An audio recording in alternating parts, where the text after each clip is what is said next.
Another daily roundup of Russian Telegram chatter. Read the disclaimer below, please. Your like and subscribe is appreciated, it helps with increasing the reach of the channel. On Telegram today. The Putin dog pack smells blood. Lyubova Belova was called upon to resign due to non-compliance with traditional values. Deputy Minister of Education of the Vladimir region Gennady Prokhorachev called on Federal Children's Ombudsman Maria Lyubova Belova to resign due to reputational problems. She recently married an oligarch, leaving her priest husband. The couple raised 9 children. I will not try to lecture you or prescribe the ethical side of your actions. But in this story there is a small but very important catch, which is written in Article 4 of the Federal Law No. 501, on the Commissioners for Children's Rights in the Russian Federation. The commissioner may be a citizen with an impeccable reputation. Unfortunately, in your situation reputation is not impeccable. Forgive me for speaking categorically, but it is so. As a human being, I advise you to submit a petition to the President for resignation, Prokhorachev wrote in his address. About 40 million Russians, or 27% of the country's population, suffer from obesity, which is fraught with the development of other diseases, said Health Minister Mikhail Murashko.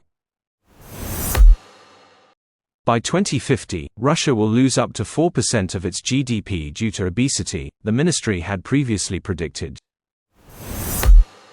Elon Musk has created a personal secret service because of stalkers and increasing threats, the New York Times writes. Foundation security guards Musk, like a head of state, which costs him and his companies millions of dollars annually. The newspaper's sources familiar with the situation reported that Musk even goes to the toilet with bodyguards, who are recruited from former military personnel with combat experience. Interest rates on consumer loans in Russian banks may soar to 30 to 35% per annum, economists warn. And mortgage rates will reach 18 to 20% per annum due to another increase in the key rate. The growth of credit rates will continue until the regulator announces a significant slowdown in lending. Russian servicemen who received state awards or were discharged after completing tasks during a special military operation will have the debts and loans forgiven. This was announced by Prime Minister Mikhail Mishustin. The benefits will include writing off debts for utility services such as water, gas, electricity and heat. Similar measures will also apply to the wives of servicemen, freeing them from collection of debts to fuel and energy companies and housing and communal services.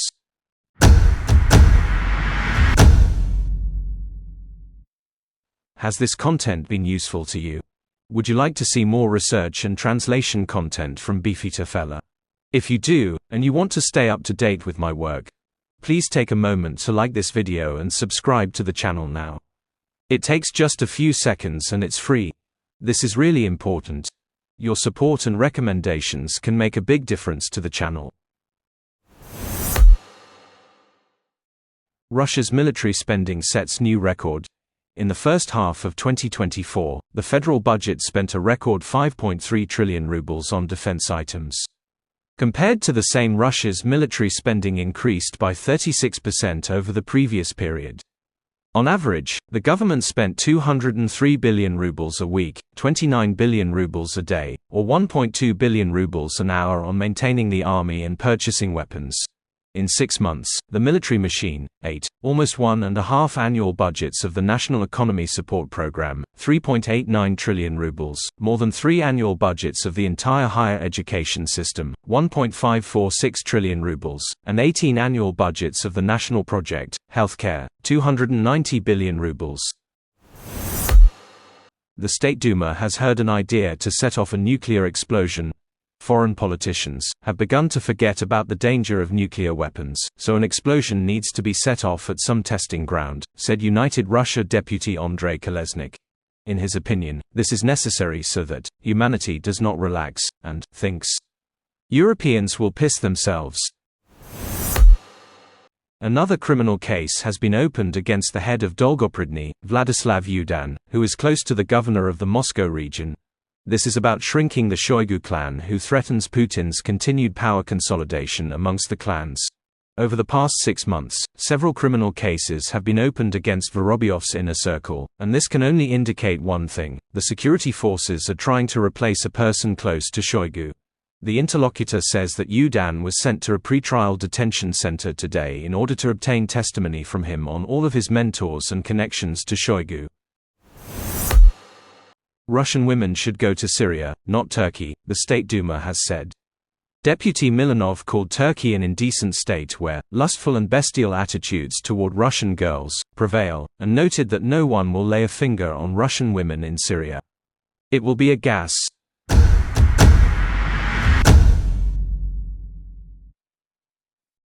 Has this content been useful to you? Would you like to see more research and translation content from Beefeater Fella? If you do, and you want to stay up to date with my work, please take a moment to like this video and subscribe to the channel now. It takes just a few seconds and it's free. This is really important. Your support and recommendations can make a big difference to the channel. Sorry, it's DJ.